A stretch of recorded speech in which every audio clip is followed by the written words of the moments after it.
Billy Graham, Le secret du bonheur. Chapitre 7. Le bonheur par la pureté. Bienheureux ceux qui ont le cœur pur, car ils verront Dieu. Matthieu 5, verset 8. D'après les Saintes Écritures, le cœur est bien plus qu'un organe du corps, il est appelé le siège des émotions. La crainte, l'amour, le courage, la colère, la joie, le chagrin et la haine viennent du cœur. Il est au centre de la vie morale, spirituelle et intellectuelle de l'homme. Il est le siège de la conscience et de la vie humaine. Jésus a dit « Bienheureux ceux qui ont le cœur pur ». Nous devons saisir le sens exact de ces mots. Si le cœur est le siège de l'affection, notre amour pour Dieu doit être pur. Si le cœur est le centre de nos mobiles, ceux-ci doivent être purs. Et si le cœur est la résidence de la volonté, notre volonté doit être soumise à Christ.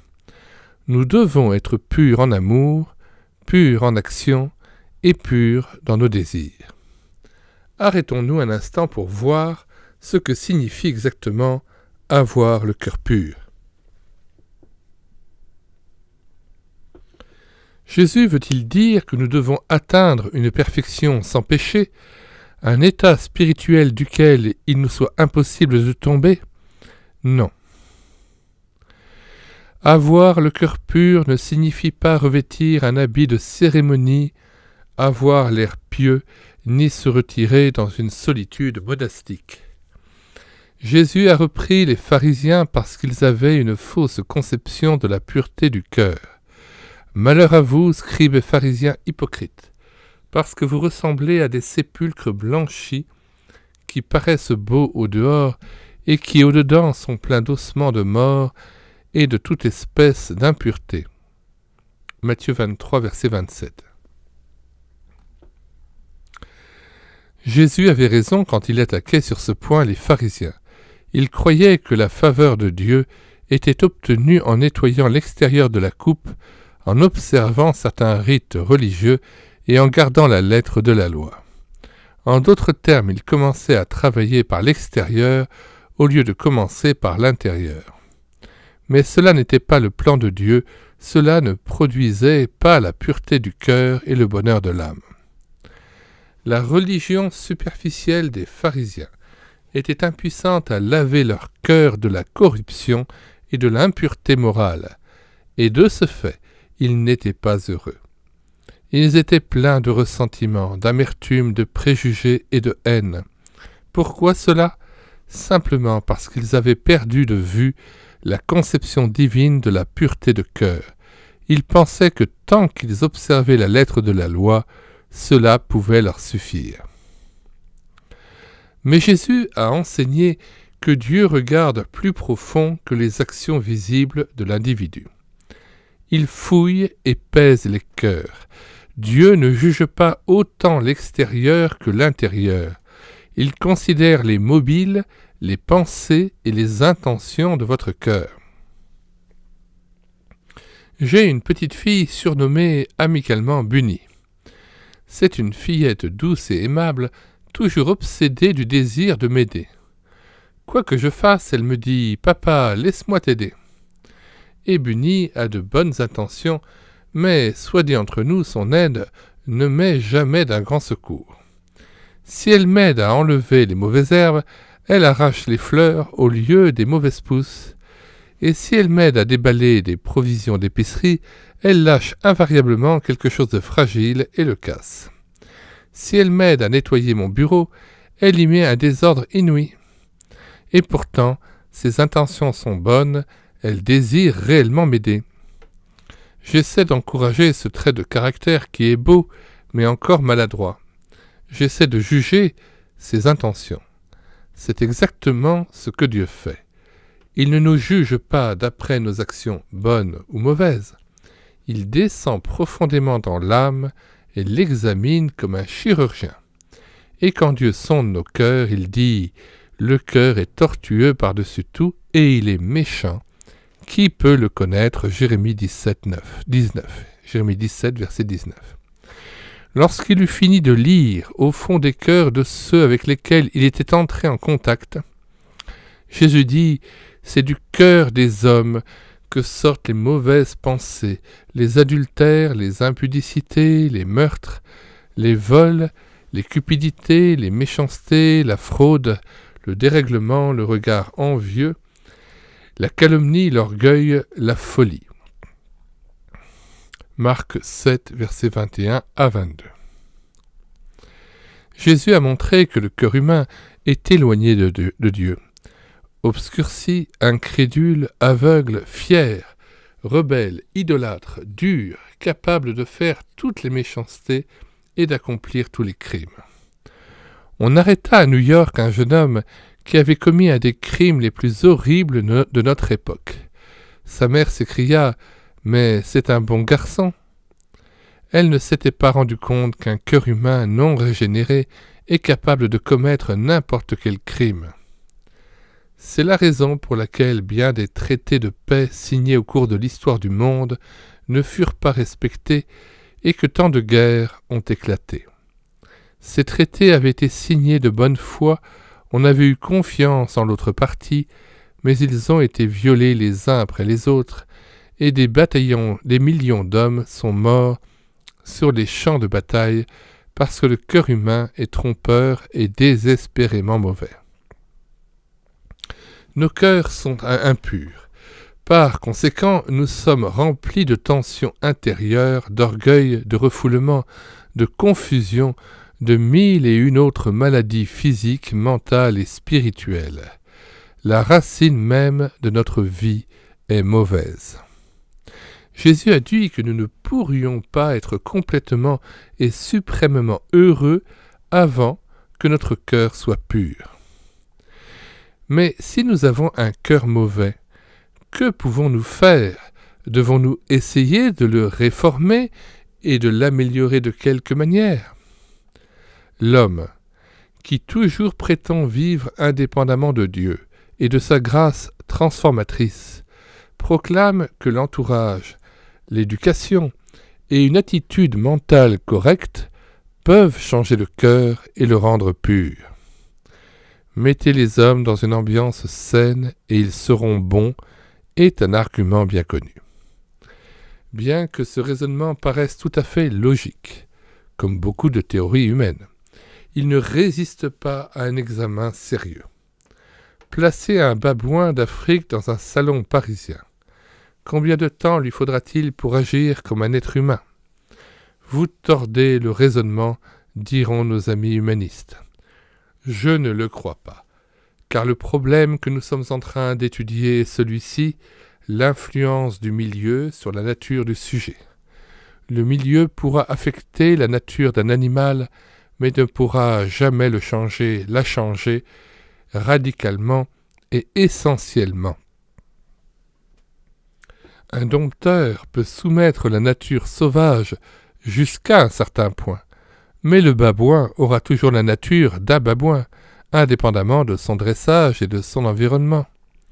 Certaines personnes disent que c'est notre attitude mentale en face de la vie qui doit être changée.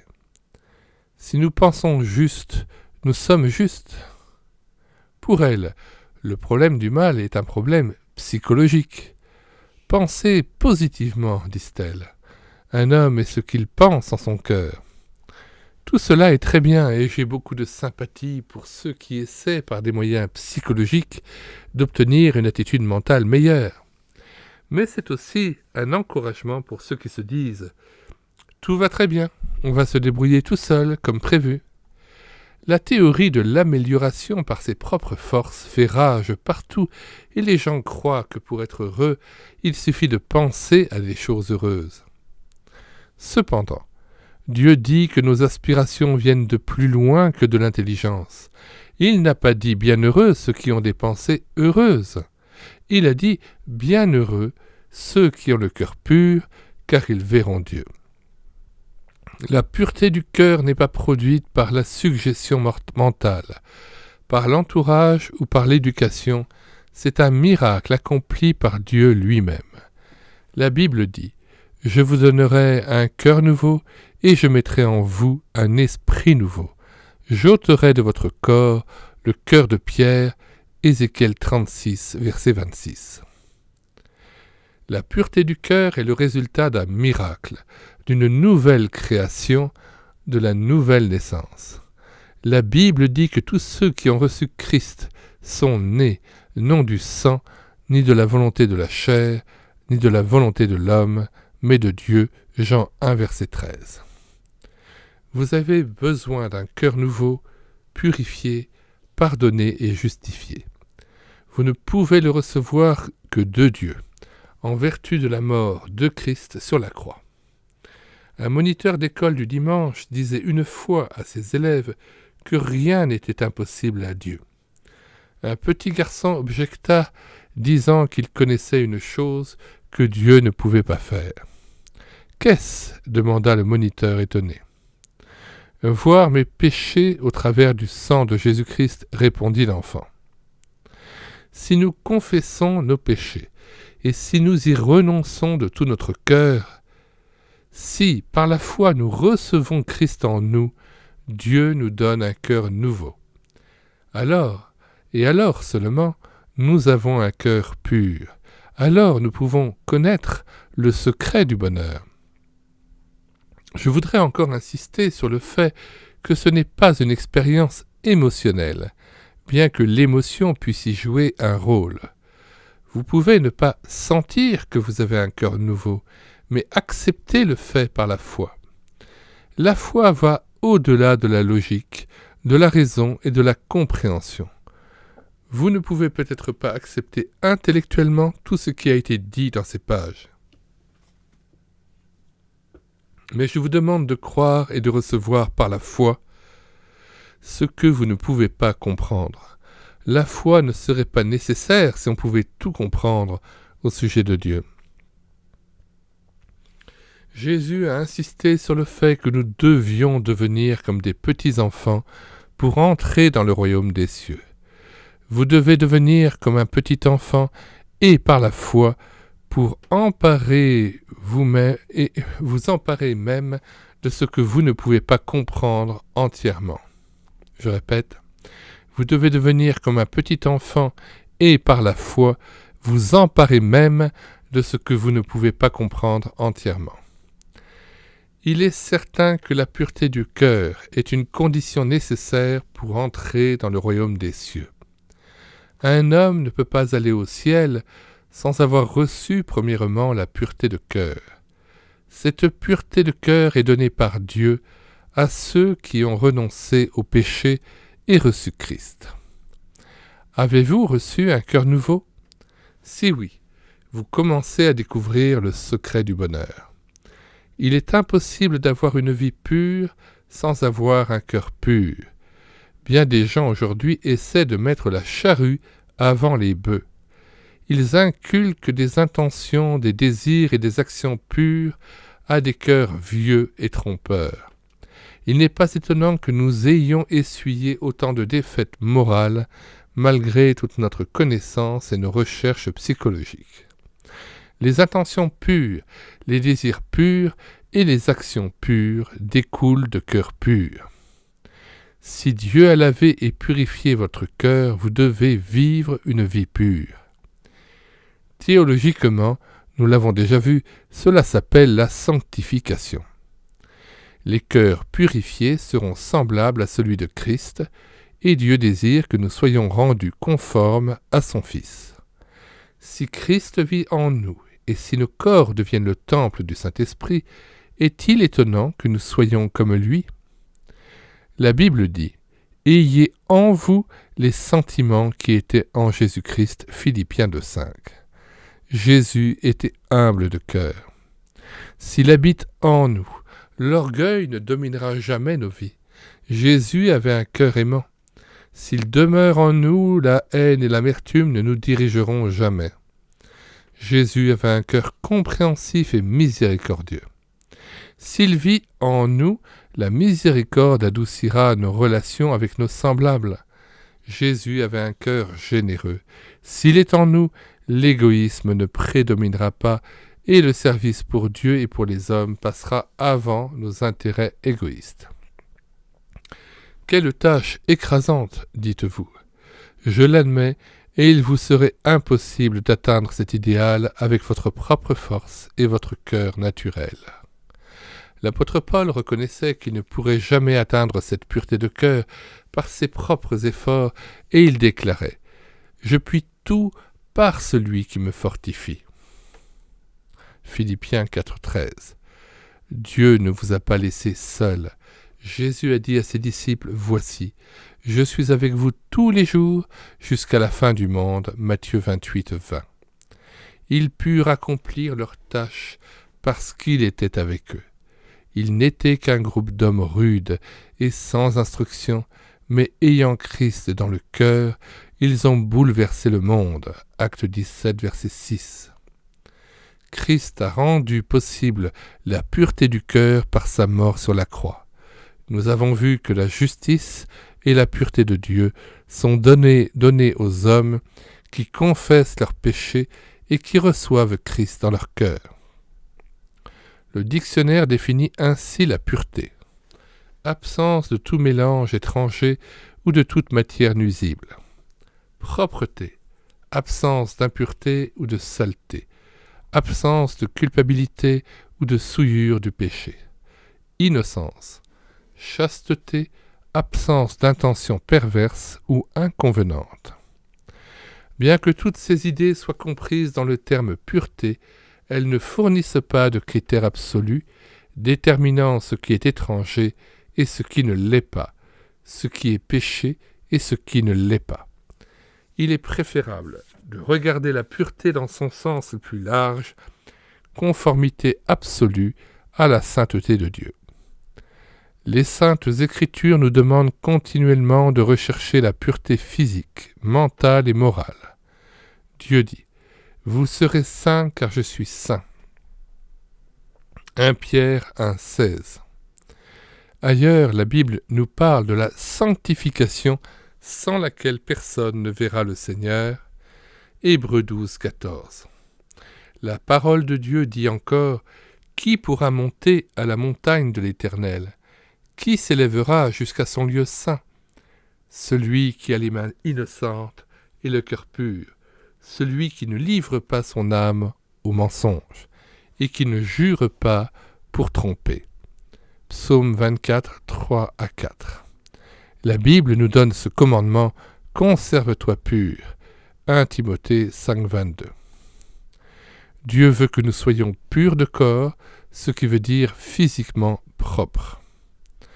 Caverneau dit « Si l'on sait que par le manque de propreté du corps ou des effets personnels on peut mettre en danger la santé ou la vie de sa famille et même de la société, en créant des conditions susceptibles de développer la fièvre typhoïde par exemple, on commence à comprendre qu'il y a une relation directe entre la propreté et la morale. » Les anciens juifs avaient, pour la propreté physique, des préceptes religieux. Et bien que les lois de purification de l'Ancien Testament aient été abolies aujourd'hui dans leurs prescriptions détaillées, les principes de propreté physique qu'elles contiennent sont encore valables. Même les plus pauvres peuvent se procurer du savon et de l'eau. Un chrétien n'a aucune excuse d'être malpropre, mal peigné ou négligent. Si vous avez un cœur pur, vous désirez avoir un corps pur également. Être pur de corps sous-entend aussi la chasteté. L'apôtre Paul dit « Ce que Dieu veut, c'est votre sanctification, c'est que vous vous absteniez de l'impudicité. » 1 Thessaloniciens 4,3. La parole de Dieu nous met très souvent en garde contre les péchés d'adultère et d'impudicité. Il est significatif que Paul cite à plusieurs reprises la malpropreté immédiatement après l'impudicité. Nos journaux sont remplis d'histoires immorales qui se passent autour de nous. Dans l'Est, au cours d'orgies sexuelles, des couples mariés changeant de partenaire pour une nuit. En Californie, une histoire d'adolescents s'emparant de femmes et les forçant à se soumettre à leur perversion. Dans le Sud, l'histoire d'un club d'école secondaire exigeant de ses membres que leur virginité soit violée. Des statistiques sociologiques nous disant que la majorité des hommes et des femmes ont eu des relations sexuelles avant le mariage. On nous dit aussi qu'une femme sur 4 est infidèle à son mari et que plus de la moitié des maris en Amérique sont infidèles à leur femme. En note 15, ces faits et ces chiffres ne sont pas, hélas, le monopole des États-Unis, comme le confirme l'auteur des émissions du Courrier du Cœur de Radio Sotens dans son ouvrage qui vient de paraître « S'aimer ».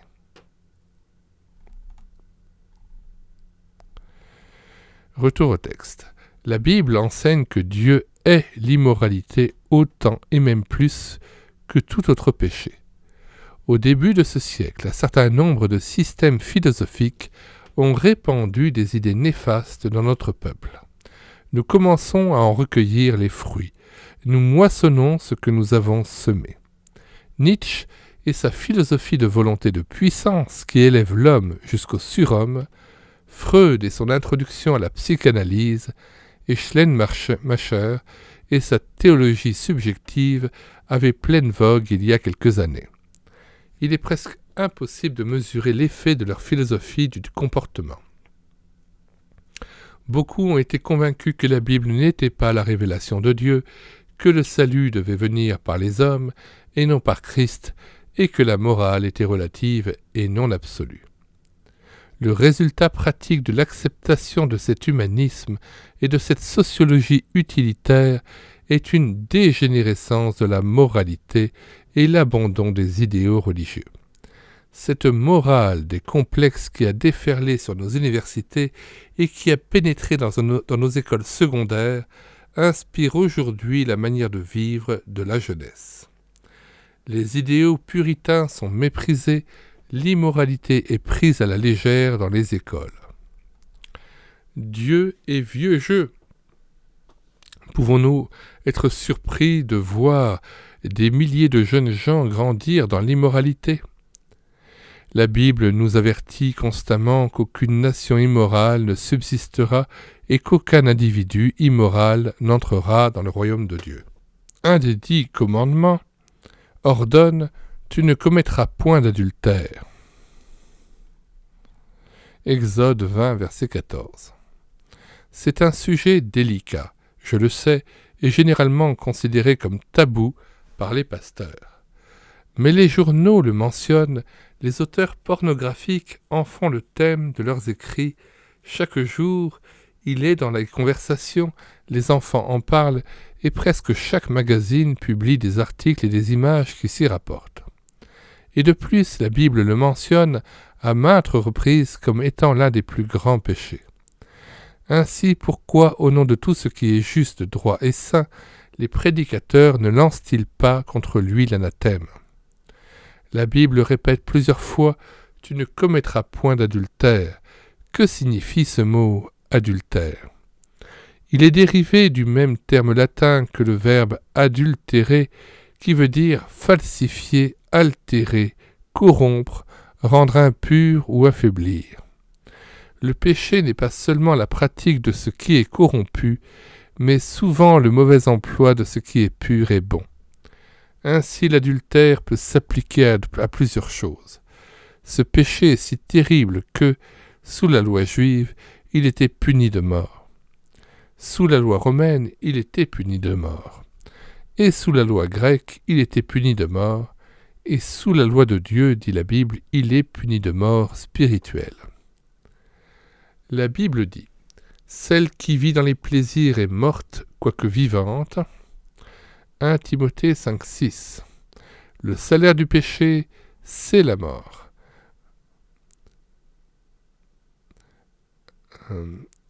Romains 6, 23. La Bible dit encore que nous devons garder nos cœurs purs, que nous devons nous abstenir des convoitises de la chair. Ce péché est un péché non seulement contre le corps, mais contre Dieu. Dieu désire aussi que nous soyons purs en pensée, que tout ce qui est pur soit l'objet de vos pensées. Philippiens 4, 8.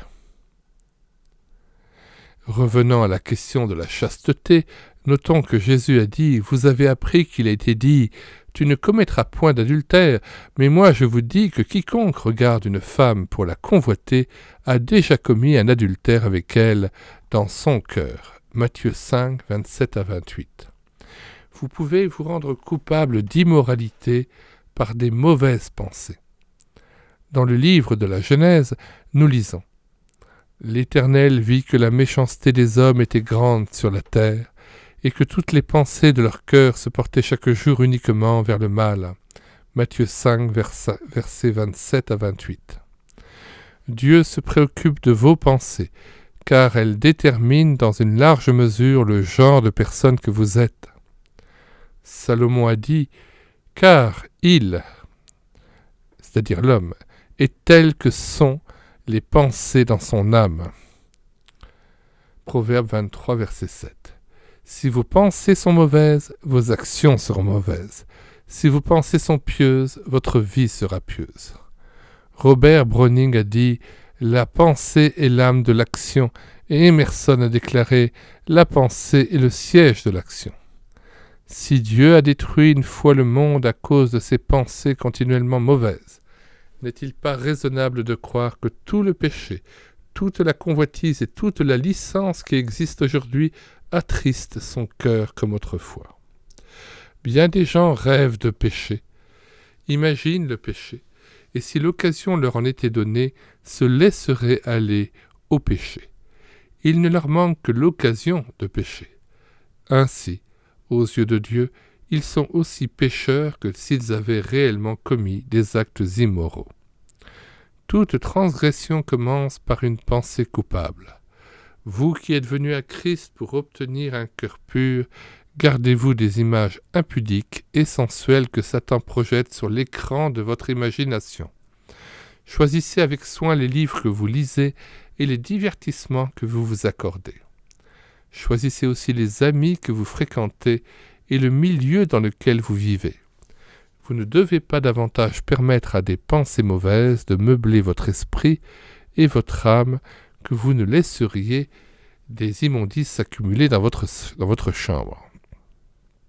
Je répète, vous ne devez pas davantage permettre à des pensées mauvaises de meubler votre esprit et votre âme que vous ne laisseriez des immondices s'accumuler dans votre chambre. Quelqu'un a dit « On ne peut empêcher le premier regard, mais c'est le second qui est un péché. » Demandez à Dieu de purifier vos pensées. Cela peut être fait par la lecture de la Bible, par la prière journalière et par le contact avec des gens de bien. Nous l'avons vu, Jésus a dit que nous pouvions commettre le mal par un regard. La Bible place la convoitise des yeux au même rang que d'autres grands péchés. Car tout ce qui est dans le monde, la convoitise de la chair, la convoitise des yeux et l'orgueil de la vie, ne vient point du Père, mais vient du monde. 1 Jean 2,16. Dieu parle de personnes ayant les yeux pleins d'adultère. 2 Pierre 2,14. Job a déclaré « J'avais fait un pacte avec mes yeux, et je n'aurais pas arrêté mes regards sur une vierge. » Job 31,1. Vos yeux ne voient que ce que vous leur permettrez Vos yeux ne voient que ce que vous leur permettez de voir. Si votre cœur n'est pas en harmonie avec Dieu, et si vous n'êtes pas né de nouveau, il est bien évident que vous aurez une vue pervertie et déformée de la vie. Comme pour Paul, les écailles de la convoitise et les passions animales peuvent tomber de vos yeux lorsque vous recevez une vision de Christ. À ce moment-là, vous pouvez faire un pacte avec vos yeux. Fixez vos regards à la croix jusqu'à ce que vous puissiez dire « Ils ont été crucifiés avec Christ, ils ne retomberont pas dans la convoitise. » Le mal peut être commis par la langue. La Bible nous met en garde contre les mauvaises conversations qui corrompent les bonnes mœurs. Le psalmiste a dit « Éternel, mets une garde à ma bouche » Psaume 141, verset 3. Les plaisanteries douteuses et les histoires malpropres n'ont pas de place dans la vie chrétienne. Des milliers de gens sont immoraux par leur manière de parler. Ayez un langage pur. Demandez à Dieu de purifier votre langue. Vous pouvez être immoral par la manière de vous vêtir. Si vous vous habillez consciemment de manière à entraîner un homme à pécher, vous êtes coupable, que l'acte soit commis ou non. Une jeune fille a dit un jour « Je me suis avancée dans une de vos réunions et j'ai accepté Christ. Quelques jours plus tard, je devais aller à une soirée. J'ai mis ma robe, je me suis regardé dans un miroir et il m'a semblé que Jésus me regardait. Je suis allé à mon armoire et j'ai changé de toilette. Et maintenant je m'habille comme si Jésus m'accompagnait lui-même chaque soir. Habillez-vous pour plaire à Christ, en toute modestie et avec bon goût. Vous pouvez être élégante, bien mise et à la dernière mode, sans avoir cet air hollywoodien qui est exécrable. Vous pouvez être immoral en lisant de mauvais livres et en regardant des images impures. Des milliers de personnes achètent de la littérature malsaine. En nourrissant votre convoitise, vous péchez contre Dieu. Beaucoup d'entre vous qui venez de lire ces pages, vous avez enfreint le 7e commandement. Vous avez été infidèle à votre femme ou à votre mari, ou, si vous êtes jeune, vous avez cédé à la tentation de l'impureté. Bien que la Bible enseigne que ce péché conduit à l'enfer, il y a un espoir. La Samaritaine du puits de Jacob avait violé ce commandement, mais Christ lui pardonna et lui offrit l'eau de la vie. Marie de Magdala avait enfreint ce commandement, mais Christ répondit à la soif de son âme et la purifia de tout péché. La femme pécheresse qui avait été prise en flagrant délit d'adultère fut amenée à Jésus par les pharisiens, mais il lui dit « Je ne te condamne pas non plus, va et ne pêche plus. » Jean 8, verset 11. Ce n'est pas qu'il excusait son péché, mais il ne la condamna pas non plus parce qu'elle avait eu confiance en lui. Il la renvoya pardonnée et rachetée. Christ fera de même pour vous si vous le voulez. Non seulement Dieu veut que nous soyons purs de corps et en pensée, il veut encore que nous soyons purs dans notre conduite. Paul dit « Qu'il ne sorte de votre bouche aucune parole mauvaise, mais s'il y a lieu, quelques bonnes paroles qui servent à l'édification et communiquent une grâce à ceux qui l'entendent. » Éphésiens 4, 29. Jésus a dit aux pharisiens « Race de vipères, comment pourriez-vous dire de bonnes choses, méchants comme vous l'êtes, car c'est de l'abondance du cœur que la bouche parle. L'homme bon tire de bonnes choses de son bon trésor, et l'homme méchant tire de mauvaises choses de son mauvais trésor. Je vous le dis, au jour du jugement, les hommes rendront compte de toute parole vaine qu'ils auront proférée. Car par tes paroles tu seras justifié, et par tes paroles tu seras condamné. Matthieu 12, 34 à 37. Jurer, raconter des histoires grivoises, diffamer le nom d'autrui et citer irrévérencieusement le nom de Dieu ou une parole de la Bible, c'est avoir un langage corrompu. Nos paroles doivent être propres, pures et saines. Cette règle de bonne conduite concerne aussi nos relations. Paul dit que les mauvaises compagnies corrompent les bonnes mœurs. La Bible nous met en garde contre l'association avec des incroyants.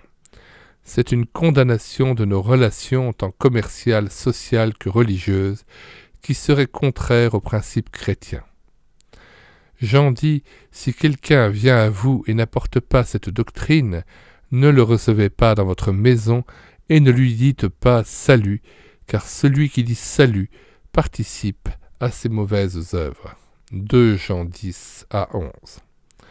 Dieu, aux chrétiens faisant partie d'associations mauvaises et corrompues, la Bible dit « Sortez du milieu d'eux et séparez-vous, ne touchez pas à ce qui est impur. » 2 Corinthiens 6, 17. Dieu promet de recevoir dans sa communion la plus intime ceux qui lui obéissent. La Bible enseigne que la pureté de la conduite implique la droiture. La Bible dit que nous devons être droits dans notre comportement. Avec quelle vigueur Christ dénonce-t-il l'hypocrisie des scribes et des pharisiens? Dans le Sermon sur la montagne, il critique la manière hypocrite de donner, de prier, de jeûner et de réprimander les autres. Nous devons être vrais en parlant de nos actions passées. Dieu ne nous demande pas de sous-estimer les faits, ce qui serait aussi une fausseté, mais il ne nous demande pas non plus de surestimer nos actions ou nos dons, soit en pensée, soit en parole. Tout ce qui n'est pas l'exacte vérité est un mensonge. Nous devons aussi être droits dans nos affaires commerciales. Toute présentation inexacte de la qualité de notre marchandise, tout poids et toute mesure faussée, toute altération de chèques ou d'autres papiers de valeur, et toute falsification de comptes sont des péchés de malhonnêteté et montrent un manque de droiture. Le fermier qui met du blé avarié entre deux couches de bon blé lorsqu'il va le vendre, le marchand de fruits qui met ses plus beaux fruits sur le dessus du panier manque de droiture. Celui qui ne déclare pas un objet soumis à un droit de douane et le contribuable qui ne fait pas sa déclaration d'impôt correctement ne sont pas honnêtes. Être pur dans notre conduite veut aussi dire être honnête et intègre dans nos rapports avec les autres hommes. Les employeurs doivent payer à leur personnel des gages convenables pour le travail accompli, tandis que les employés doivent travailler tout le temps pour lequel ils sont rétribués. Un chrétien doit toujours être connu dans son entourage pour un homme honnête, sur qui on puisse compter. Jésus a dit « Bienheureux ceux qui ont le cœur pur ». Désirez-vous être heureux? Si oui, prenez cette béatitude pour vous. Seuls ceux qui ont le cœur pur savent ce que veut dire être suprêmement heureux. Leurs cœurs sont purs devant Dieu, et par conséquent, ils sont aussi purs devant les hommes. Ils sont heureux parce que possédant celui qui est tout en tout, ils n'envient pas les biens matériels des hommes. Ils sont heureux parce qu'ils ne jalousent pas la réputation et la situation de leurs prochains. N'étant les ennemis de personne, ils ne regardent personne comme leur ennemi. Le résultat, c'est qu'ils ont la paix avec Dieu et avec le monde. Parce que leurs péchés leur ont été pardonnés gratuitement, ils pardonnent gratuitement à ceux qui leur font du tort. Ils sont ainsi purifiés de toute méchanceté orgueilleuse. Mais le grand bonheur de ceux qui ont le cœur pur n'est pas seulement d'être en bon terme avec les hommes, mais d'être en communion avec Dieu. Car ils verront Dieu. Les portes du jardin d'Éden s'ouvrent encore une fois. Dieu et l'homme sont de nouveau réunis. Dieu est le secret du bonheur. Le secret de la vision et de la connaissance de Dieu, c'est un cœur pur, un cœur qui vient de Dieu. Ayez un cœur pur, et vous serez suprêmement heureux, quelles que soient les circonstances.